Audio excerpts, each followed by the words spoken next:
Okay, so I love little side conversations like that, and hopefully you can see something like a warlock, warlock magic working like fractional reserve banking, or you look at it in some other form of commodity or currency, or a job, and your payment for your labor is access to magic, or a pool of spell levels that are then refreshed like an allowance if you do your chores, for daddy or mommy patron or matron.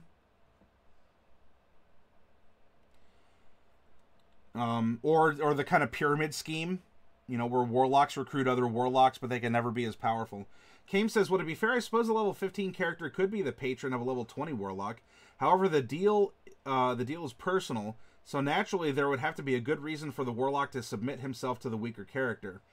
The main reason why the patrons are seen as that much more powerful is that you are not supposed to be able to kill them. But would that really have to be the case? No, I actually think that if the patron is somehow accessible or able to be usurped in some way, heck, that might even cause dissension within the warlock ranks, because you want to be the boss someday. You want to be the patron. You want to get your membership, right? You can treat your warlock. You can treat it almost like a law firm, right? Maybe the patron is kind of like a partnership between a couple different warlocks, and so you would have the law firm of Laps, Fluffy, and Usher, and those are the three major partners in this warlock pact. And here you come aboard, you're this junior lawyer or this junior warlock, and you want to hop aboard. And so so Kames, you want to see your name on the outside of this law firm / pact, so that it's the law firm of Laps, Fluffy, Usher, and Kames. Then you got to put in the work. You got to win those cases. You got to make that money. You got to bank those magic items, or whatever's being asked of you as an employee of this firm. It's interesting to think about, isn't it? How warlocks can be almost more of like a capitalist, like an economic system. So it's not necessarily an arcane mirror of divine, spell casting from a deity.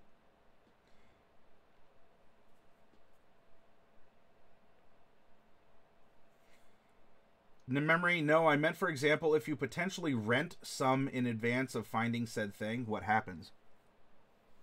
Well, you'd have to be given the loan of magic up front. You'd have to be given the 100 spell slots worth of magic in order to get you going, and you could keep that refreshed. Fluffy, yes, you can't kill your patron, because then where does your power come from? Deities get killed occasionally, but their power still works. But they aren't really dead in the way that mortals can die. Like Mystra gets killed all the time. Angel Season 5 here. Kames, well, that's true, Fluffy. That's in response. To get the gift of a patron is a constant thing, but you have already been given said gift or power, and it's now yours. Why would it have to go away? And Usher really likes that reference, apparently. Angel Season 5. Memory lapse, because warlocks make pacts, and pacts are always based on a deal that is usually things having to do with desperation by taker and in favor of the provider. Dun, dun, dun, dun, dun, dun, dun.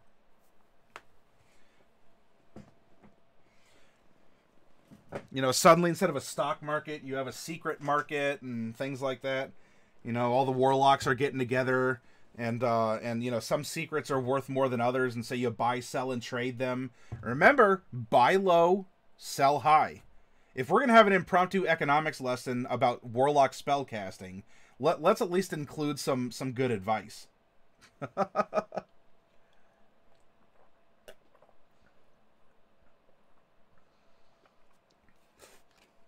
Okay.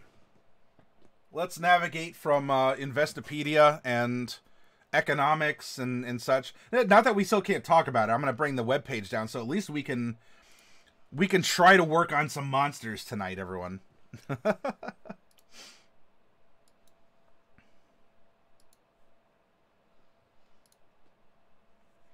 Thanks for this, though. I think some gates, the cool ideas, have opened for me on the topic. Hey, Kames, if we're good for something, it's because we have our thinky bits turning in the right directions.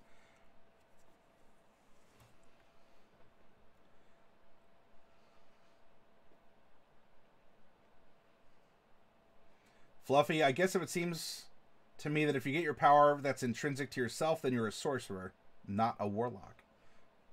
Yeah, a warlock does seem to be...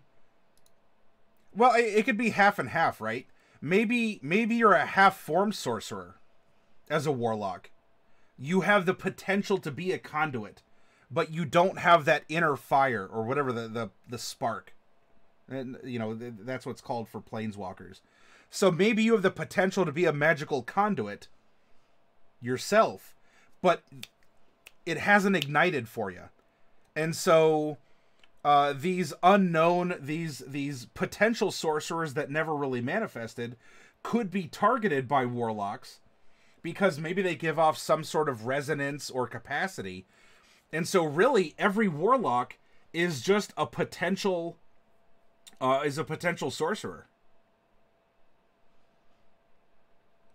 And a bard is a potential sorcerer that found their own way differently.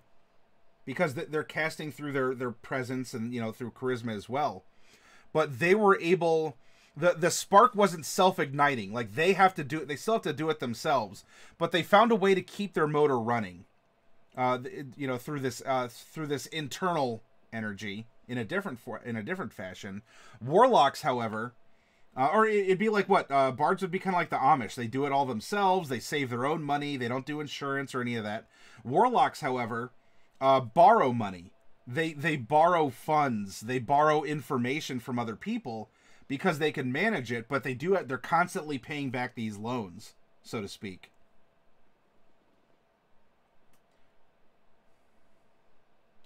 And then meanwhile, you have, you know, the sorcerers over here singing, you know, 'tis a gift to be simple, 'tis a gift to be plain. like sorcerers are humble, you know, like Protestant pilgrims or something along those lines.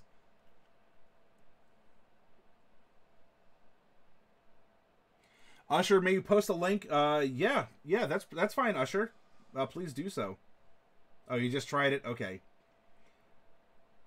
It'd be almost like a planeswalker, Liliana. And, oh, yeah. Yeah, she got her power from a demon. She is... Oh, yeah, actually, wait. She had the planeswalker spark, but that was ignited by this demonic bind and gift. Can we try and make a lava being that had both earth and fire elementals? Such a being already exists, Forsaken. Never mind, it's not very useful. Okay, it's Dark Wolf. This Warlock Sork train of thought makes me think of Lokiadius. Yeah, since you'll be playing his... Hey, yeah, that's true. You're going to be playing his Sorster. I released a minor demon, not on purpose. Now I have a fiend and a multi-class arcane trickster. Oh yeah, Nana. We were helping you out with the spell list. I hope that made sense for you, and that you've been able to get some good use out of that spell list. Oh, you're drawing her while looking at Loki's pick? I do like the horns that you gave him, kind of the rack of horns, but going back along the skull instead of sticking out from it. Or I guess if we're talking tieflings, it'd be like this. Yeah. Oh, that's great, Nanav. She's a planeswalker before the pact, but she began to age and she seeked out demons to restore her. Ah, yes. Thank you for that. The broad lore was still there, but not the details.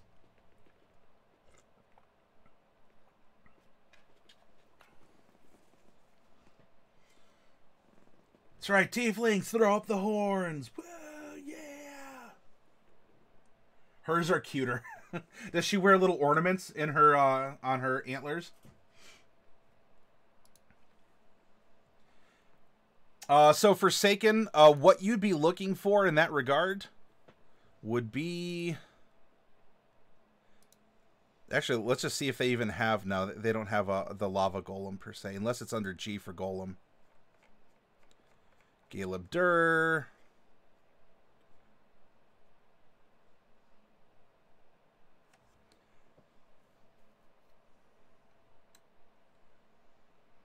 Would the Dauk be considered? Maybe not. Earthglide.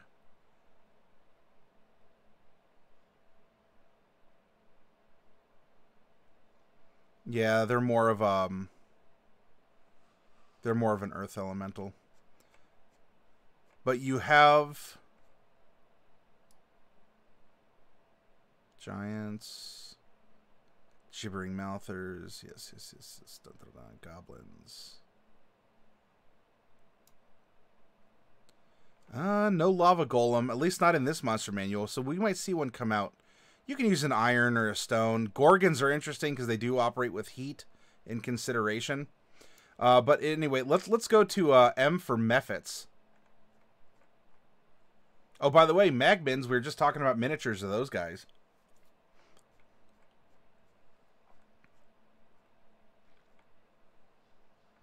Here you go.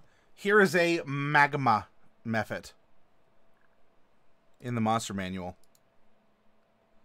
Composed of earth and fire, magma mephits glow a dull red color as they perspire beads of molten lava. They are slow to comprehend the meaning of others' words and actions. And so here's a stat block for a CR 1/2 magma mephit. And so what you could do is, is you could scale it up. Its damage, its AC, and whatnot based on the chart that is here in the DMG. New Monica, hey, welcome, New Monica. New Monica, by the way, everyone, also broadcasts and was broadcasting some Slay the Spire earlier today. So if any of you broadcast, don't forget you can put a notification up on our Discord. And if I can, I will try and visit all of you that I can make your channel to give you a viewer, to give you some chat activity, and just to pop in and see what you're doing and say hi.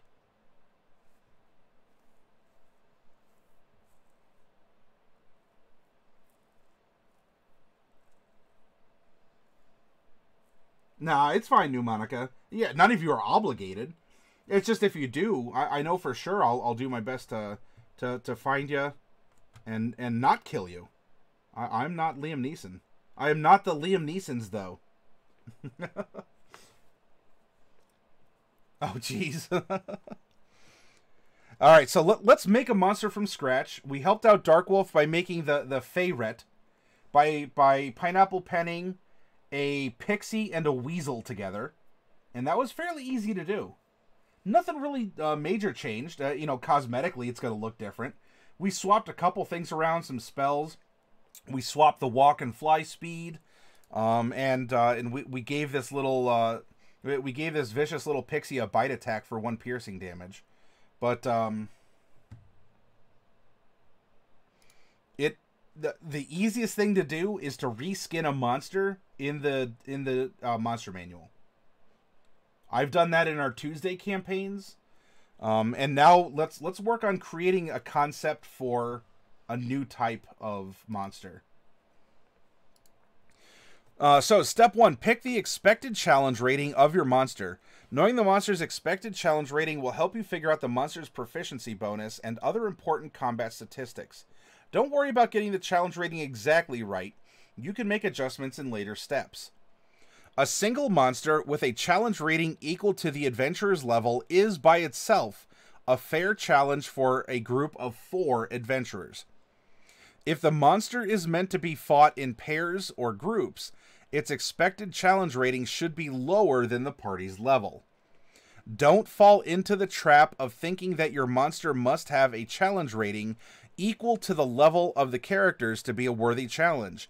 Keep in mind that monsters with a lower challenge rating can be a threat to higher level characters when encountered in groups. Memory Lapse says, in every Warlock side story arc is to achieve that would be different depending on the specifics. Yes, and the Pact. Usher, we have started. In fact, if we're going to do this even somewhat randomly, let's roll a d20 Well, it technically goes up to 30, but I want to keep it in a realm that we might be able to use ourselves on a common basis. Actually, in that, I should probably just roll a 12. But I don't know. We'll roll a 20 and see where it lands. And then we'll make a monster of an appropriate CR based on that. You ready? 4. Okay, so expected CR is going to be 4. Meaning for a group of 4 4th level adventurers, this one monster should be a decent challenge. They'll probably win. I mean, so look, if you throw one CR4 monster at a party of 4 level 4 characters, they're probably going to win the day and continue living on. So, you know, it would be, you do this for maybe multiple encounters, or, you know, you might throw in 2 to ramp up the challenge. Yeah, Pneumonica. Because it's tricky or cunning. Because look, AC, you can start at level 1. You can start your 5th edition campaign, and you may very well have a similar AC by the time that you're done. No more, you know, do we see a game starting at like 14 AC and ending at 32 or something along those lines. You know, you start with 16 and maybe you end with 16 or 19.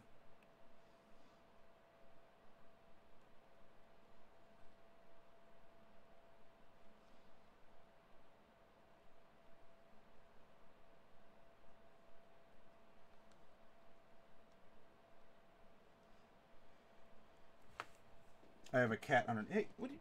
Really? Dude? Is that why you're hanging out under my chair?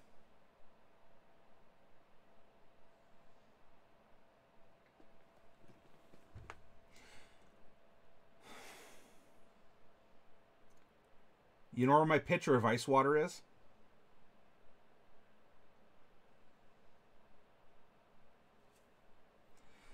Bad Luck Binks, you are welcome to post a link about that. I'm fine with that. Thank you for asking permission. So, my pitcher of ice water is on the floor. My cat is on the floor. My cat was brushing up against my legs, and I'm like, oh yeah, you're doing whatever. He's drinking out of my pitcher of ice water. And mind you, I have spoiled my cats because I'm a crazy cat person. And they have a drinking fountain, right? It cycles water through a filter, you know. It's a wonderful setup. It's right by their food dish.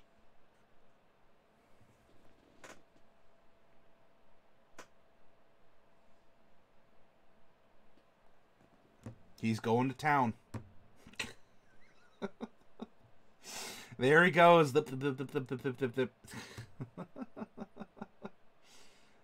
Oh, gosh.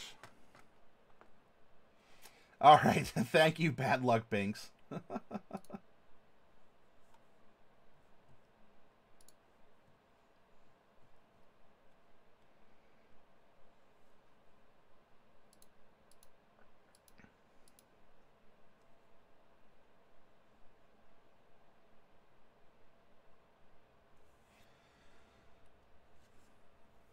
Kame says, I think I also like the idea of a class that would not have their abilities and powers based on their levels as much as on their experiences. Say your character's class is a polyfer. I'm bad with names, leave me alone. You would basically be able to copy traits from other creatures.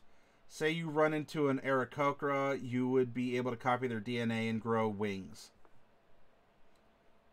Yeah, cats prefer whatever someone else has, Dark Wolf. Well.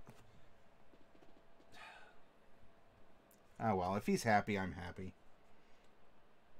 He wouldn't have me any other way. Memory Labs, it's really cool stream being fed by a spring. That's why he likes it. Yeah. Yeah, Forsaken, thank you for the cat support. Fluffy Sheep, Fluff Puppy has a fountain too, but I stopped using it. He gets too much dirt and grass in it, so a regular bowl works better. Well, so yeah, the cats are indoor, so if they do kind of, I don't know, they shed some fur into it, I'm not out anything because the filter catches it, and I just replace the filter once a month. Yeah, stolen food tastes better.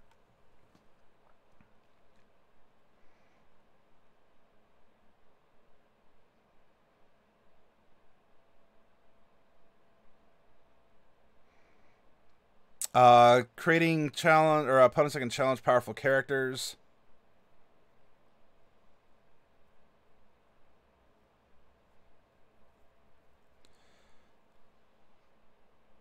In all the games I've seen, the worst, most horrible, most awful beyond comparison opponents ever seen were often weaker than the characters who fought them. They were simply well-armed and intelligent beings who were played by the DM to be utterly ruthless and clever.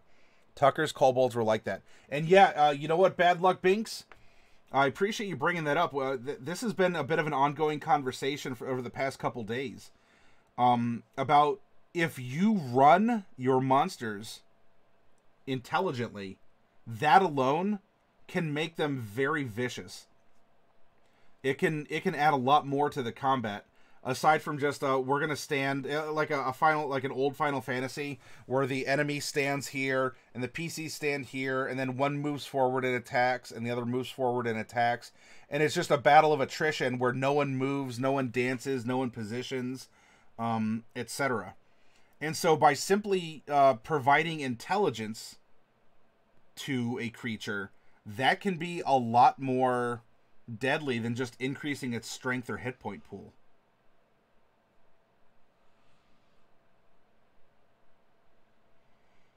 Yeah, thank you for the support, Kames.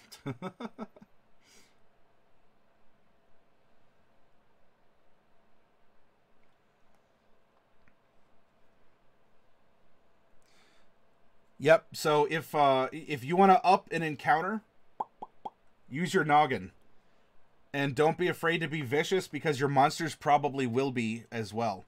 So that's a great reference and a great article, Bad Luck Binks. Thank you for sharing that.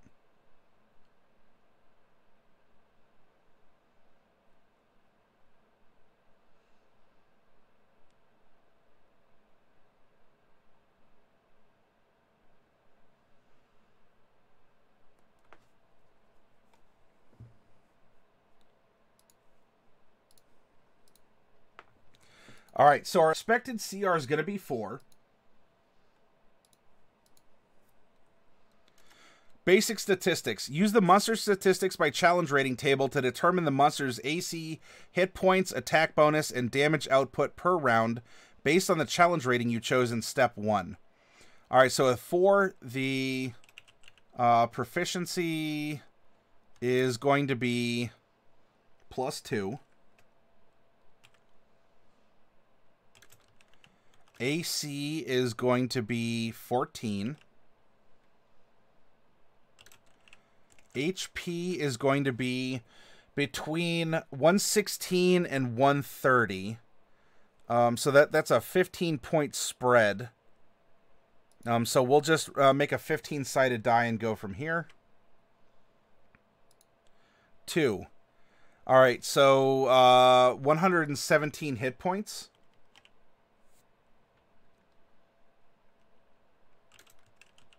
Attack is +5.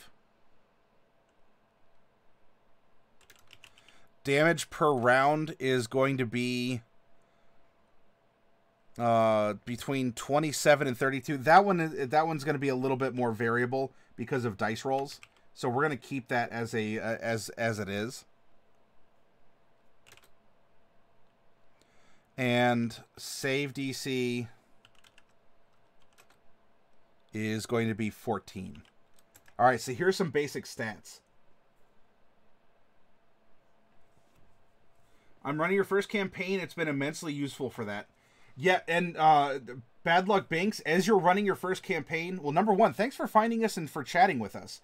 I love hearing about new players, new DMs. You can ask for advice here, and you can certainly share your own experiences. Here, or if you want to join us on our Discord, so when we're not broadcasting, you can do that as well. Rykon custom monsters indeed.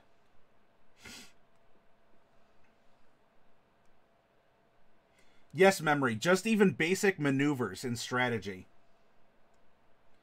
Monsters that can turn invisible or phase through walls. Yeah, you know, in 4th edition, so we ran this as, it was kind of a joke, but it's something you could technically do. So ghosts can phase into walls, right? And in 4th edition, you had a short rest that was 5 minutes. Well, a ghost that was following you, that's floating around and floating through the rocks and whatnot, could always be one round ahead of you. So in other words, if your party sat down and they began a short rest, a short 5-minute rest, the ghosts could wait, 4 minutes and 54 seconds and emerge out of the rock of the tomb or the cave and attack the party, breaking the 5-minute mark. Yet the ghosts, the ghosts could theoretically have gotten a short rest themselves to recharge whatever ghostly powers they had. Now, if you want to call that min-maxing, you want to call that munchkinism, you're very welcome to do so. Or, like monster power gaming.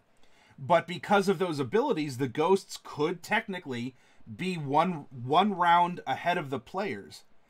And the ghosts can finish their 5-minute short rest before the players could, emerge, and attack the players, having the full benefits of a short rest for them, and denying the short rest to the players because they technically didn't get the full 5 minutes of rest that was necessitated in 4th edition.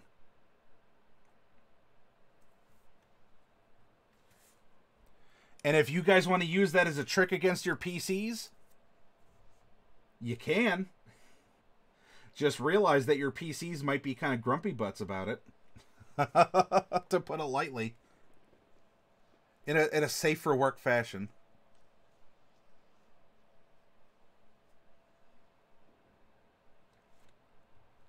Are they intelligent ghosts? Do they realize the threat that the PCs have?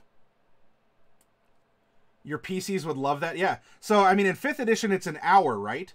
Well, if a ghost has a recharge ability on a short rest, then what you have them do is you just have them pop out of the ground right before the rest is over, and they're fully charged. The party doesn't have their full hour, and there you go. I would probably not do that, but regenerating monsters can get back into fighting shape in just a minute or two. Yeah, it would depend on the ability. Is it some sort of a possession ability, a fire breath, I don't know, something else, a magic that recharges on a short rest? If you play with your noggin, I mean, your PCs might get a little upset because maybe they didn't think about it, or like, well, but that's cheating. You're like, well, that's a ghost. They can phase through a rock wall. What's stopping it? And then you go, oh, but that's just dumb. I've never played with ghosts that do that before. Aha! That's right. You haven't.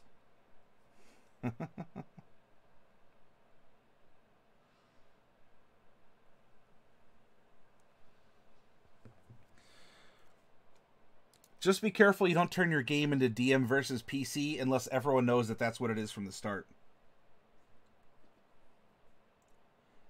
Yeah, exactly, Darkwolf. And look, phasing enemies like that, like ghosts, they can interrupt long rest as well. You want to terrorize a party? You want to force levels of exhaustion? You have an enemy that doesn't have to sleep, that can phase through materials, and like every 10 minutes they just come out and they harass and threaten the party and grind them down. Hour by hour, day by day, haunting them, very literally. And suddenly, a ghost isn't just a ghost that's on a board, right? It's not just a miniature that has hit points and it's gone. A ghost becomes a real threat when it is harassing you, when it's threatening you constantly, when it's using its innate undead powers, that it doesn't have to sleep, and it can wait, and it can watch, and it can think and reason. And it uses its bitter hatred of people who are still alive, its jealousy, in order to make them not alive any further.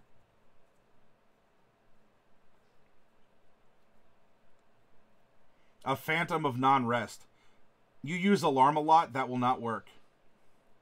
And hey, there could be ways around it. Many people might not think to have or to use the alarm spell. Fluffy Sheep, there's a really early episode of the reboot Battlestar Galactica that was about that. The Cylons attacked every few minutes around the clock. Yeah, and it increases stress. It grinds people down psychologically and physically.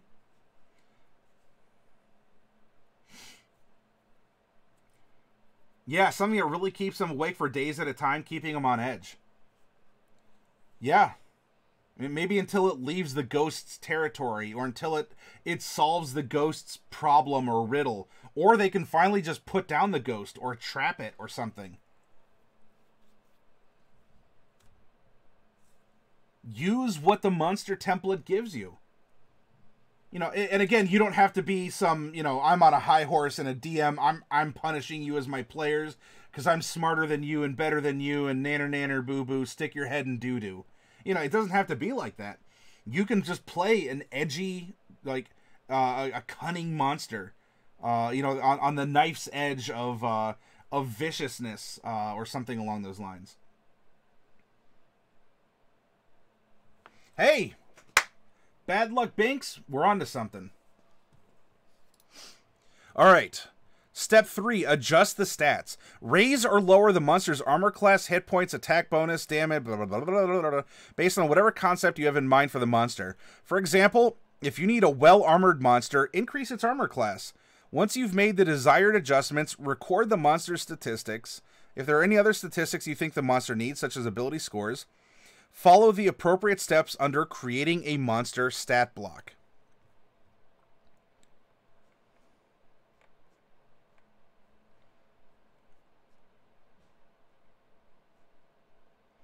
Okay, and we'll get to that.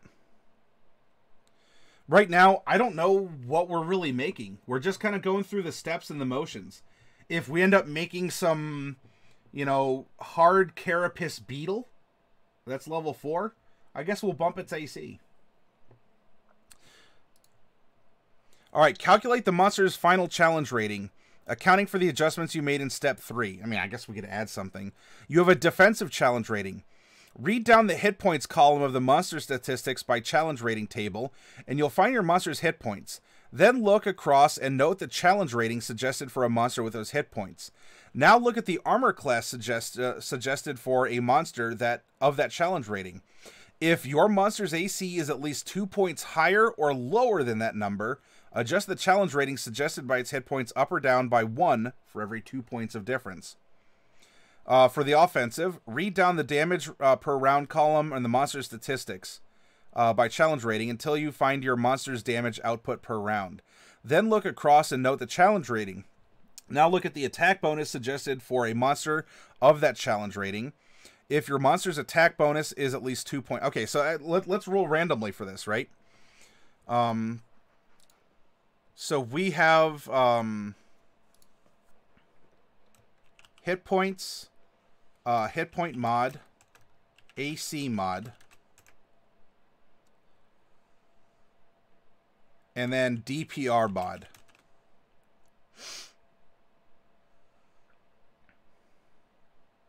And attack mod.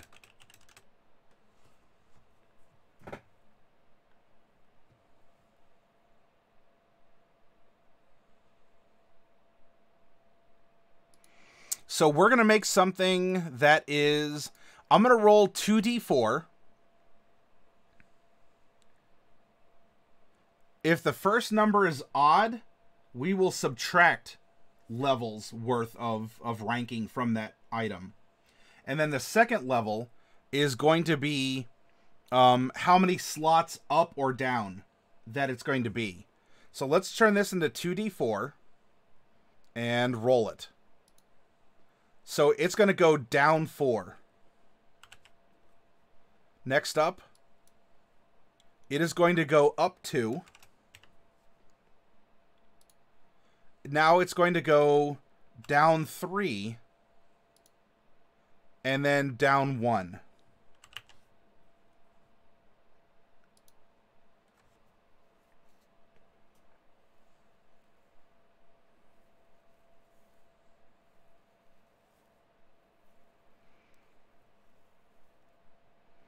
And then we'll roll odds. Odds, it relies on its attack modifier because it makes attacks.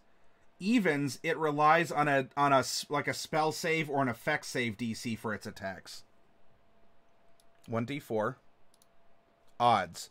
All right, so we're sticking with an attack modifier.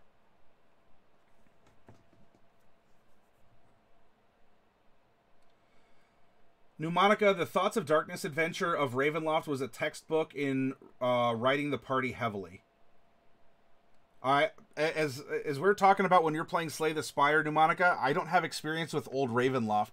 I definitely trust your opinion, but can you provide an example for me? Kames, maybe all you have to do is have the ghost leave them alone to apologize. Hey. Fluffy Sheep, I probably wouldn't split hairs over the rest timer because the ghost didn't necessarily get to start resting the second it decided to pass through the wall. The whole boundary between resting and non-resting is fuzzy. Also, if your players weren't rules lawyers before, they will be afterward. That is a good point. It is the context of your tabletop. If you and your players understand and mutually agree that it's kind of a competitive game of one-upsmanship or cleverness, or it's like two chess players or two poker players sitting across the table from each other, something like that could work, where you're threading the needle of timers and the minutia of what counts as rest and so forth. But do take into consideration social consequences. Little Rose, hey, it's good to see you back. Welcome. We're building a monster. Kames is not the GM who makes the final rules. You do not have to wait till they're almost rested. Just have the ghost be rested and keep messing with them whenever it's needed for the point to be had. Also, I am a firm believer, maybe Fluffy Sheep was hinting at it above, if you close a door, open a window somewhere.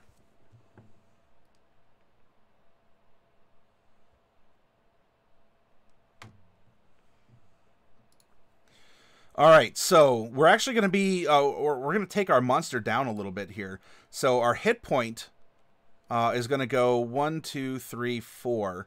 So hit points are going to be between 50 and 70. Okay.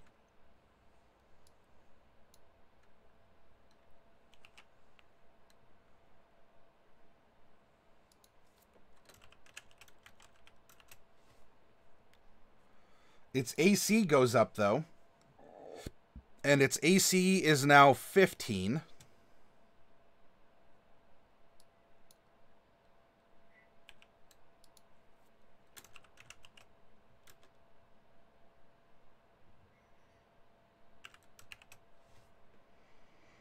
Damage per round goes down 3. 1, 2, 3. So damage per round goes to 19 to 14.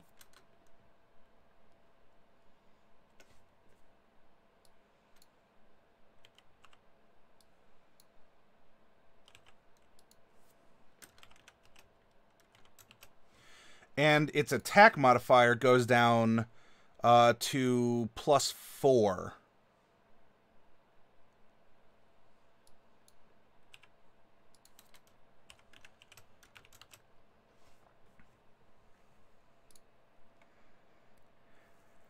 The monster's final challenge rating is the average of its defensive and offensive challenge ratings.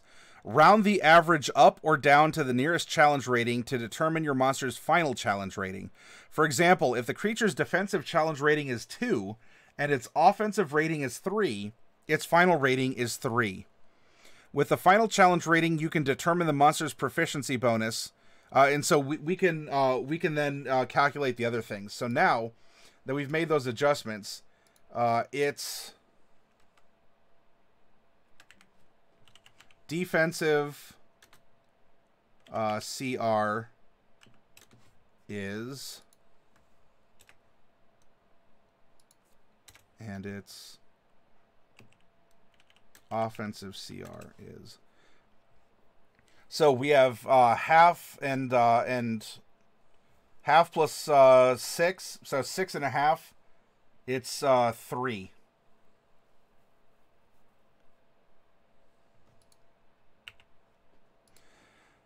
Then we have CR1. 1 plus 3 is 4. Divided by 2 is 2. And then 3 plus 2 is 5. So that's 2.5. And so we round it up. So its actual CR is 3 with these stats. Let's see. You can determine the proficiency bonus with the monster statistics. So let's come back up here now to a CR of 3. Our proficiency bonus is still 2. And we already have our AC, our hit points. Our hit points have been modified. Our attack is still there. And our save DC is now 13 instead of 14.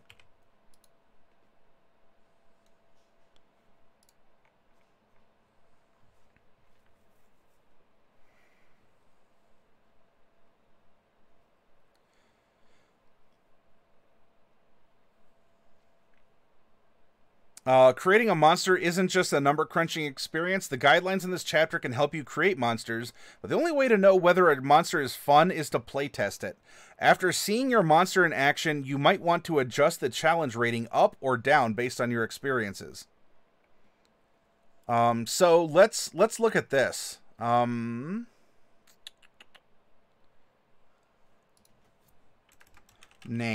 We'll fill this in when we get an idea. Names are one of the last things we do with our random PCs. We can wait for it here. Size. Tiny, small, medium, large, huge, or gargantuan. 1, 2, 3, 4, 5, 6. Let's make a standard distribution of a sort. So let's see. I guess tiny, small, medium, large, huge, gargantuan. This would probably be on a 1 to 5. We can put this on a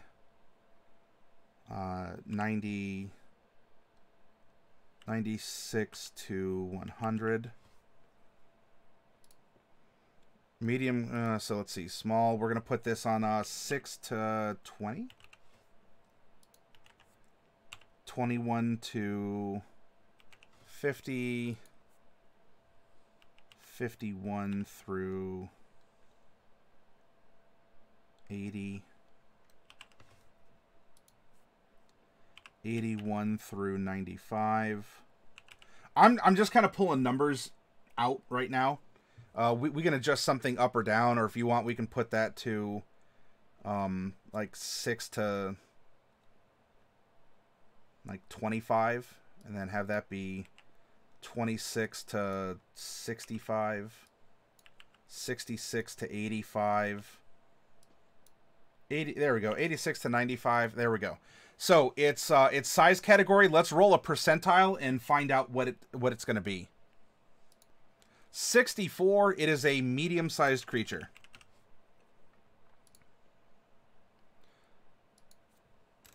Type.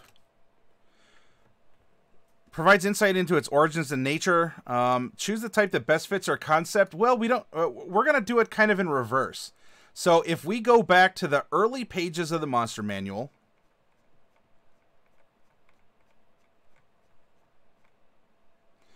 1, 2, 3, 4, 5, 6, 7, 8, 9, 10, 11, 12, 13. There are 14 monster types. Let's roll a 14-sided die and figure out which one we get. 10.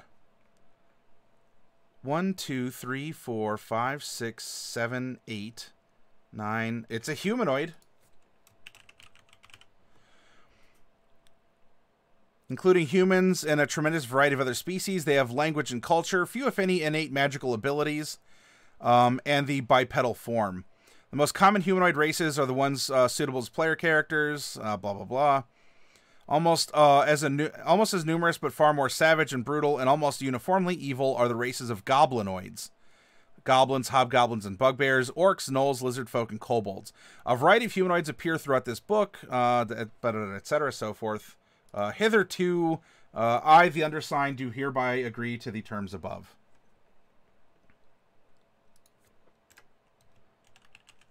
Alignment.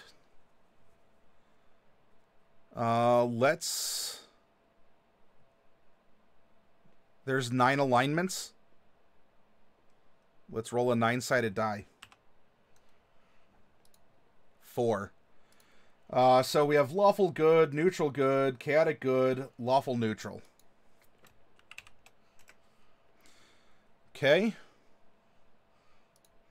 Ability scores and modifiers. Monsters like player characters have the 6 ability scores. A monster can't have a score lower than 1 or higher than 30 in any ability. A monster's score in any ability determines its ability modifier, as shown in the ability scores, okay, in the player's handbook. If you can't decide what a monster's ability score should be, look for comparable monsters in the monster manual and mimic their ability scores. For example, if your monster is roughly as smart as a human commoner, give it an intelligence of 10. If it's as strong as an ogre, give it a strength of 19. Okay. So what we'll do is...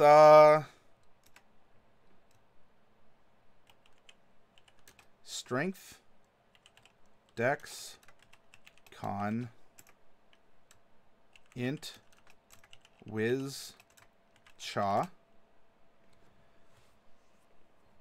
And of the 6, the highest ability is going to be a 4. 1, 2, 3, int. So this is going to be number 1. And then it's going to be, we're going to re-roll, we're going to go 1 to 5, re-roll the 6. Okay, 2. Now we're going to go down to a D4. 3. 4. 5 and 6. All right, high int, high charisma, high dex, or medium dex, medium con, low strength, low wisdom. Hey, Bobicus. Humanoids will generally have a tag, something indicating they belong to a family. Yeah, we can put in some kind of a tag as well. Humanoid, whatever, X.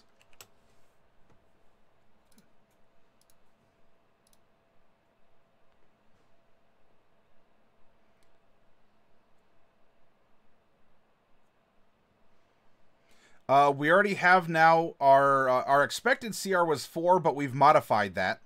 And so this is now actually what we have going on here.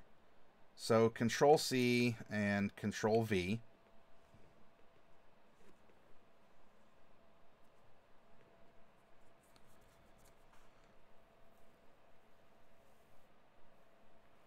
Monster's armor class has a direct bearing on its challenge rating and vice versa. You can determine your monster's armor class in one of 2 ways. Use the table. You can choose an appropriate AC based on the monster's expected challenge rating. Table provides the baseline. Feel free to adjust the AC as you see fit. For example, the baseline AC for a challenge rating 1 monster is 13. But if your monster is well armored, raise its AC accordingly. Don't worry if your monster's AC isn't matching up with the expected challenge rating. Other factors can affect a monster's CR as shown in later steps. Determine the appropriate AC. You can determine an appropriate AC based on the type of armor the monster wears. So we can give it magical armor, actual armor, natural armor.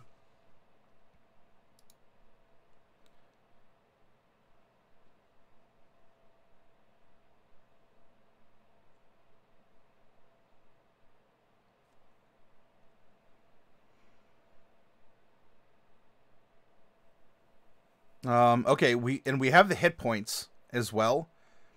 It was a medium D8 hit die, so yeah, average HP per die. We already have these stats. Okay. Damage, vulnerabilities, and resistances, and immunities. Decide whether your monster has vulnerability, resistance, or immunity to 1 or more types of damage. Assign a vulnerability, resistance, or immunity to a monster only when it's intuitive. For example, it makes sense for a monster made of molten lava to have immunity to fire damage. Giving a monster resistances and immunities to 3 or more damage types, especially bludgeoning, piercing, and slashing damage, is like giving it extra hit points.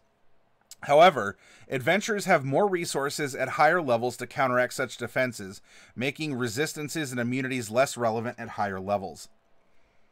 If a monster has resistance or immunity to several damage types, especially bludgeoning, piercing, and slashing damage from non-magical weapons, and not all the characters in the party possess the means to counteract that resistance or immunity, you need to take these defenses into account when comparing your monster's hit points to the expected challenge rating. Using the effective hit points based on resistances and immunities table, apply the appropriate multiplier to the monster's hit points to determine its effective hit points for the purpose of gauging its final challenge rating. Okay, so what we can do here... Hey, Orc, it's good to see you. What a face, too.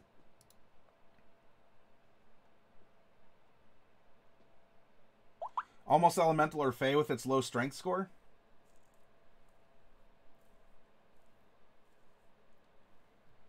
Well, we rolled that we're going to make a humanoid of some kind. But, you know, just because the strength is low... I mean, look, if we're doing this as an exercise in the standard array, so that would be the 15, 14, 13, 12, 10, 8.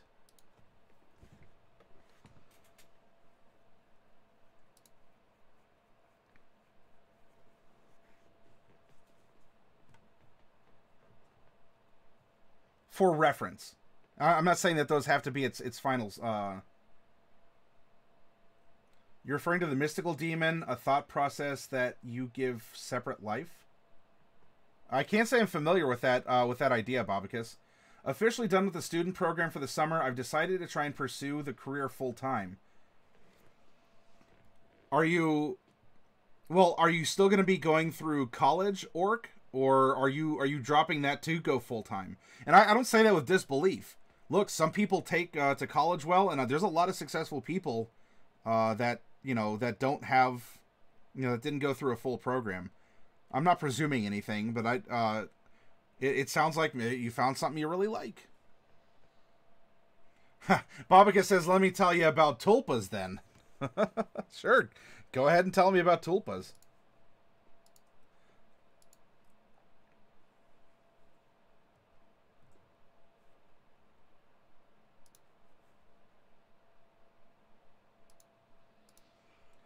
I'm going to show you some very handy-dandy sites, by the way.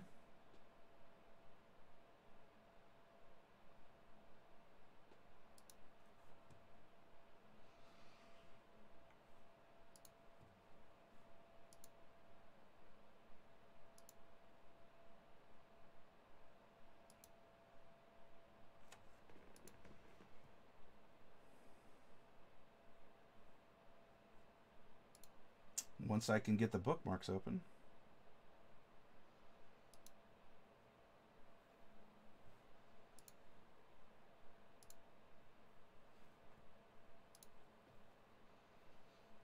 Okay, here we go. Let's open this up. This is a very good reference also.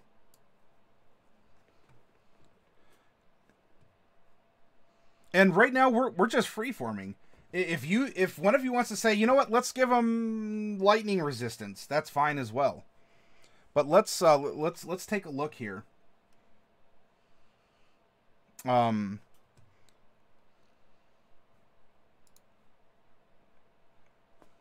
are the most and least resisted damage types? So, in looking at the monsters in the monster manual, by damage type, you can see how popular or how common various resistances, immunities, and vulnerabilities are. In fact, if we look, fire has a, let's see, 49, so that'd be 56. There are 80, well, I guess vulnerability should be different. But if we look at resistances and immunities, there are 77 monsters in the monster manual that have fire either resistance or immunity. Now, that's not the highest. If we look at poison, there are 5 that are resistant to poison, but 95 monsters in the monster manual are immune to poison. If we look here to non-magical damage resistance, and so that is slashing, piercing, bludgeoning. You know, so this is like, but this is resistance to all. It's just sort of a catch-all instead of specifically. 60 monsters are resistant to non-magical BSP. 17 are immune. When it comes to magic weapons, there's actually one creature that is resistant to magic weapon damage. And then we get into other specifics. And so you can gauge, you know, if you want to create a, you know, we could create a chart off of this, right? We could create percentile categories. If we wanted to make a random roll guide for creating a monster, we could assign this segments on a distribution curve. Force is sort of code for not resistible. Yeah, because it is magic damage, but it's, I don't know, you can call it like gravity or something if you really wanted to. Usher, your character from a while back was a tulpa. Bobika says, the idea is your mind gets so used to imagining this being that it sort of makes a life of its own, and it no longer takes mental effort to create and maintain it. It's always with you.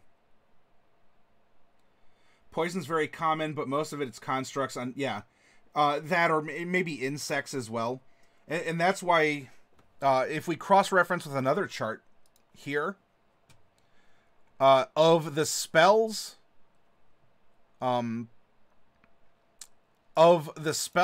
a player can cast, how many do X amount of damage? And so you can see here that fire is the most popular, damage type. And that could coincide with the fact that you have fire is also one of the most resisted or immune types of damage in the game. So, you know, as we're looking at Pokemon, think of this like the offensive and defensive stats, right? If you see the charts and you're like, okay, so if I have a steel Pokemon attacking a rock Pokemon, whereas a rock Pokemon attacking a steel might not just be the inverse all the time. And so you can take into consideration, does you know, is it dealing a damage type that's common, or of some middling variety, and how resisted is it to other creatures? Now, when you're considering PCs, unless it's a barbarian, they're not intrinsically resistant to much, or immune to much. You know, you might get a rider as a dwarf, or something racial along those lines, but that's poison, and that's a common one. And then we have fire from tieflings and some dragonborns. So it's here that dragonborns can shine, because some dragonborns have the ability to deal an uncommon damage type, yet they're resistant to an uncommon damage type as well. Does it balance out? I've heard people say that mechanically speaking, pure cold hand of science statistics, that Dragonborn are one of the weaker races. I think they're fun to play, and you can get a lot of cool stuff done with them. All right, Nana, thank you for joining us. It was great to have you. Have an awesome day, and thank you for sharing your drawings. Oh yeah, Yan T, poison immunity. So these are things you can also consider. Again, if we're starting with an idea in our head that we want X, Y, or Z as a monster type, don't necessarily let these stats guide you, but they can offer a perspective into, if we go poison, resistance, or immunity, that's going to be really common among monsters. Does that make it less of a monster or more of a monster? Not necessarily, because we have to look at everything as a whole.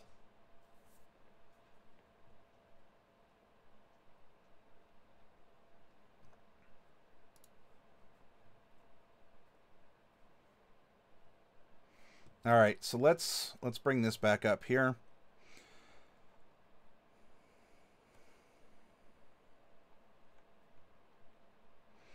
So really, if we're to do this, we'd have to have a roll. If we're making a random roll guide for monsters, does it even have any resistances or immunities or vulnerabilities? And if so, how many does it have? And then it could go into a process of, do we need to have a multiplier for resistances?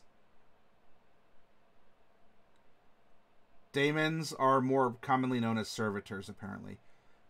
I like the concept. I dig the concept. I just haven't heard of it implemented as a thing, Bobicus. And Homunculus, I'm aware of too. That's a spell you can cast. It's kind of like a Find Familiar, but it does something a little differently.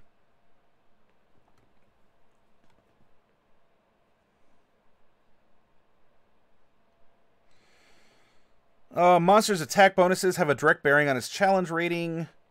So we could use the table, which is something that we've done.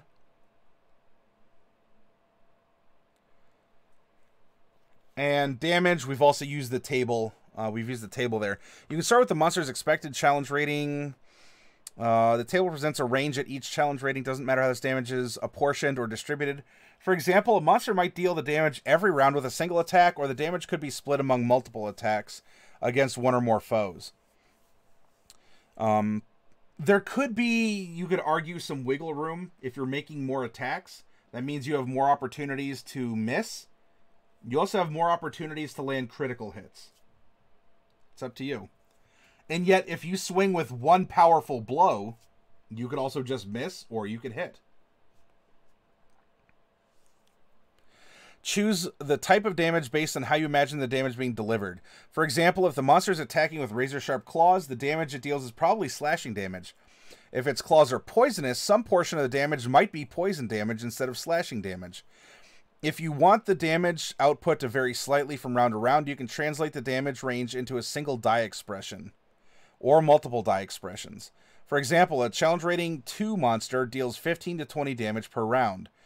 If you imagine the creature having a strength of 18, you could give it one melee attack that deals 3d8 plus 4, so an average of 17.5 damage, and split the damage output into 2 separate attacks that deal 1d10 plus 4, average 9. Or use any other combination where the average damage output falls within the desired range.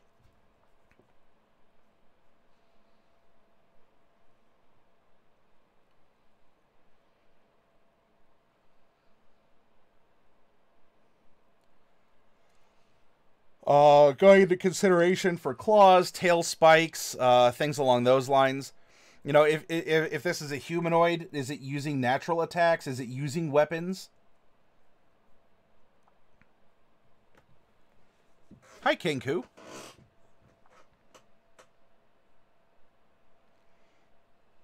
Adding damage of a different type, having the monster grapple. Yeah, you could grapple on a hit as a damage type as well. Allowing a monster to knock the target prone on a hit, imposing a condition on the target if the attack hits and the target fails a saving throw. You know what? I'm going to have to come up with a way to turn this info into a kind of an easy-to-follow random monster generator like we've done with PCs. That's going to be a background project for me.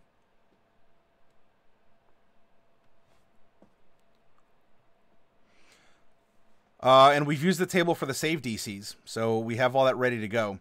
But although it's nice that they're giving you considerations, you can just take the stat line, or if you want to piecemeal everything out and truly customize this monster, here we're flexible. Here's rules for it.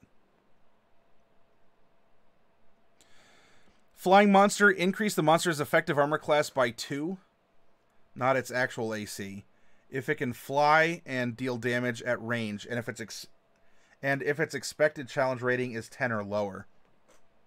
So that's something to consider. I don't think we gave it a fly speed, but if we're doing those averages, we'd have to take that into consideration. Any bonuses, and then finally the final challenge rating. We did the quick and dirty method. What this allows us to do is this gives us only several points that make our sandbox, right? They're all lines in the sand in the middle of the Great Sahara Desert. But we've outlined a playpen, a kitty pen of our own. and we said, this is our character and this is where we're playing. Despite miles of sand and desert around us, these are the parameters in which we've chosen to work.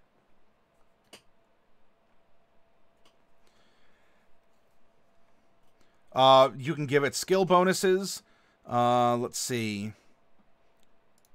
You can double the proficiency bonus to account for heightened mastery. For example, a doppelganger so good at deceiving others. And yeah, by the way, most monsters don't have... Most of them do not have any sort of extra skill proficiencies. They're just natural stats. Condition immunities. A monster can be immune to one or more debilitating conditions, and these immunities have no bearing on its challenge rating. For descriptions of the various conditions, see Appendix A of the player's handbook. As with damage immunities, condition immunities should be intuitive and logical. For example, if it makes sense that a stone golem can't be poisoned since it's a construct without a nervous system or internal organs. Senses, including a passive perception, which, by the way, our ferret that we made earlier had.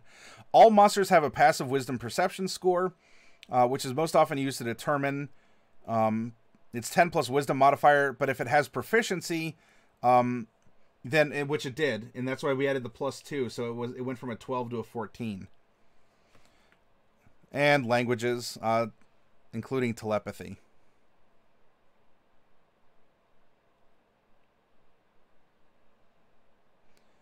And now we get to program a little bit of AI into our monster. Monster features. If we make it aggressive, so an example monster would be an orc, increase the monster's effective per round damage output by 2.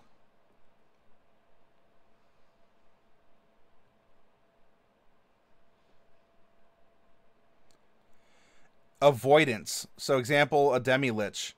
Increase the monster's effective AC by 1.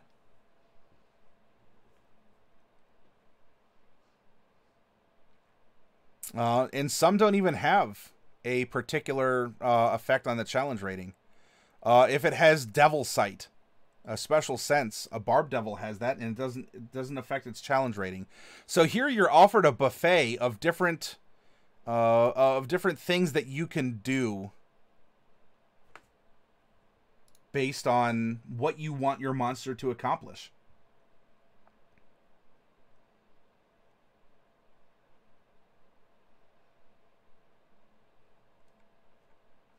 And there's a lot, because you can have monsters do a lot of stuff.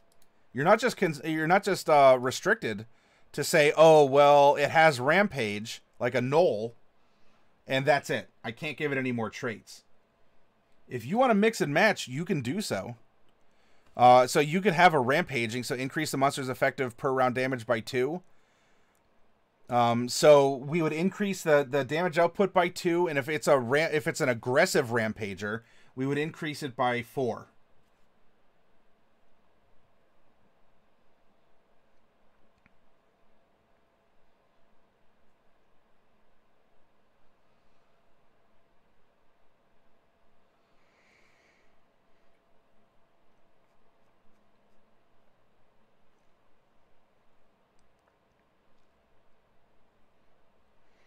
As you can see, just by being Fey itself, like a drow, doesn't do anything to a modifier. And if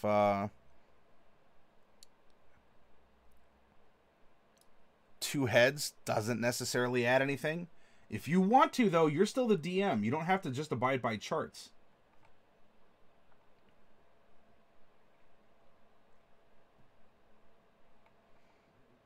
Further, you want to create NPCs.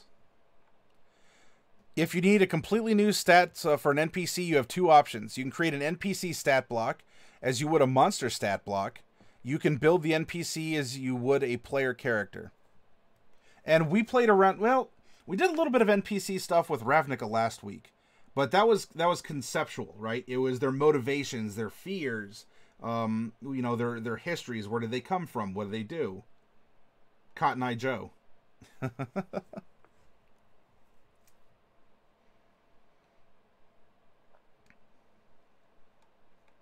But these are templates that you can add to, for instance, here, let's go to the monster manual.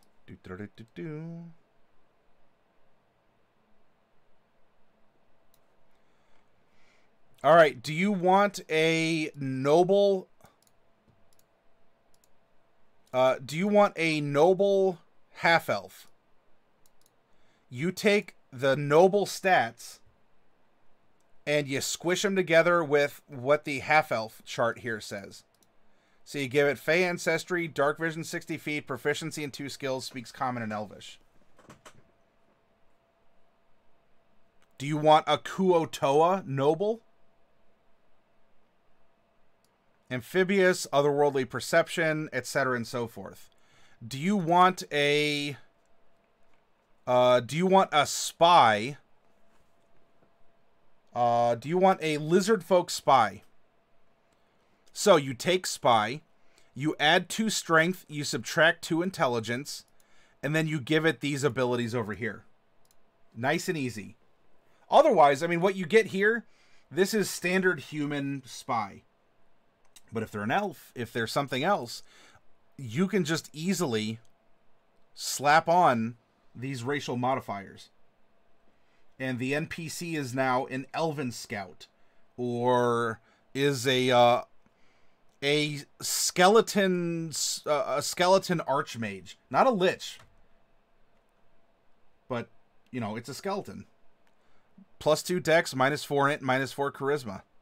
Vulnerable to bludgeoning damage, immune to poison, but it does get all this fun stuff up top that an archmage gets.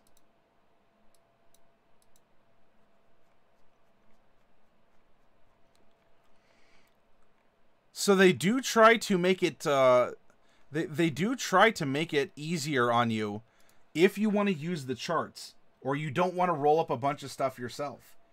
You can use the generic entry and then flavor it. You know, you add a little bam, there it is. Hey, Derek. It was a bonfire night. Oh, nice. And Daly's here, too. Oh, snap. So the graveyard shift is rolling in. Well, welcome. We are going over the steps to create a monster in 5th edition.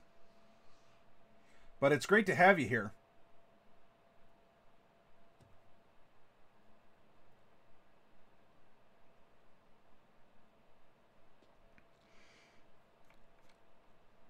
And I will say, I don't... Is Ivalon... Ivalon, are you still in here? Ivalon went over these steps also when he was a co-DM for a week a little while ago, as we were developing the Mesotopia region.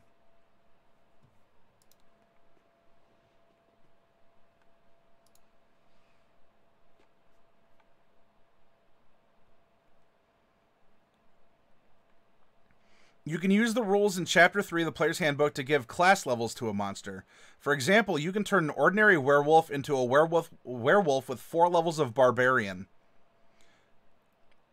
Start with the monster stat block. The monster gains all the class features for every class level you add, with the following exceptions. The monster doesn't gain the starting equipment. For each class level you add, the monster gains 1 hit die of its normal type, based on its size, ignoring the class's hit die progression. The monster's proficiency bonus is based on its challenge rating, not the class levels. Once you finish adding class levels to a monster, feel free to tweak its ability scores as you see fit. For example, raising the monster's intelligence score so that the monster is a more effective wizard, and make whatever other adjustments are needed. You need to recalculate its challenge rating as though you had designed the monster from scratch. Depending on the monster and the number of class levels you add to it, its challenge rating might change very little or increase dramatically. For example, a werewolf that gains 4 barbarian levels is a much greater threat than it was before. In contrast, the hit points, spells, and other class features that an ancient red dragon gains from 5 levels of wizard don't increase its challenge rating. Alright, now, we're going to get into creating a spell at... I think we're gonna save our spells for we're gonna save our spells for Saturday. Today was just what we did. Going over a monster, we reskinned a monster, and then we made a concept from scratch and went over the basic rules. Tomorrow we are gonna make a race, new races. Friday we're gonna look at classes and how we can adjust or make our own classes, and then Saturday we can make our own spells.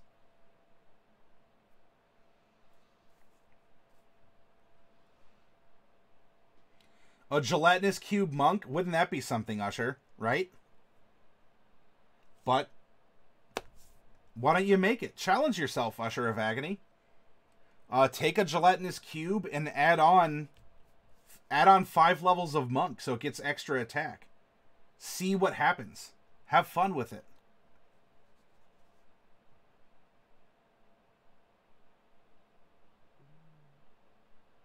You think a lot of the formulae in the chart are bogus, like aggressive is actually almost useless. I would agree in that I don't think it's a hard and fast science that works 100% of the time.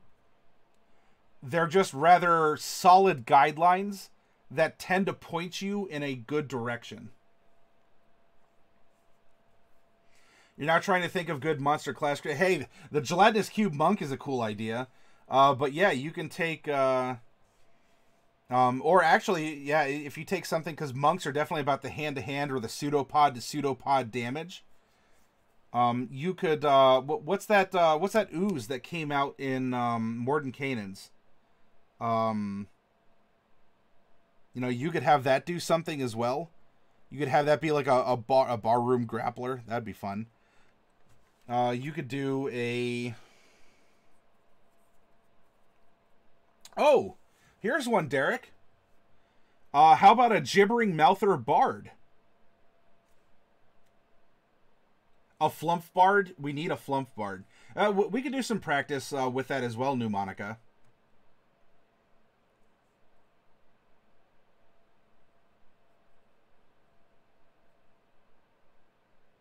A Mimic Bard?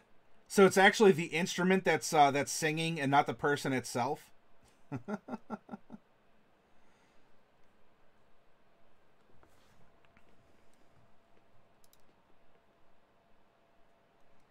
Just being a bard would just make them even less trustworthy.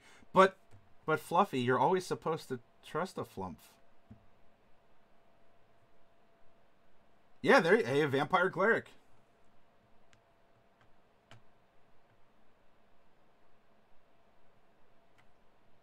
You might have your name. Oh, Derek, that's great. And I was just about to reach down and drink this water.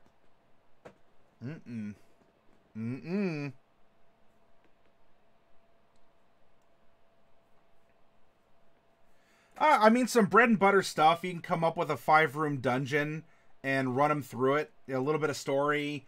Yeah, they get a thrill of like Indiana Jones, or you convey it along parallels that they would understand.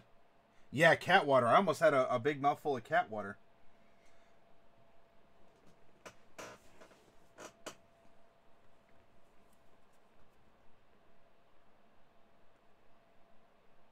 Yeah, I didn't think this through.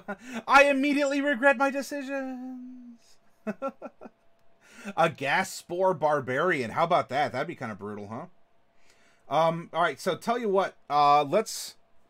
there's a lot of good mentions. Why don't I get up? I'm gonna go get another piece of lasagna, and I'm gonna clean up my pitcher and get some more water. And when we come back, why don't we make as I throw out a proposal? Let's make a Gibbering Mouther Bard, just to test that out and see how that goes. And then, hey, we'll be in part 3. Dark Wolf, can you give 40 experience points to everyone, please? As we're entering into part 3. Yeah, and you know, Fluffy, they don't have it as a modification in the DMG for the Death Domain or the Oathbreaker, but I like the Rebuke Undead or the Control Undead that were the mirror to Turn Undead or Destroy Undead. If it's in there, I missed it, but I like it that you could have that choice. Or that you could, you know, instead of just turning even as an evil cleric, you can just say, this is mine. a Shrieker Warlock actually sounds kind of awesome now that I look at it. So yeah, we'll have some fun. We'll make a Gibbering Mouther Bard. When we come back, I'm going to get up, and I won't be gone too long. I'm going to stretch. The lasagna is already ready to go. I just got to put it away. And we'll get going.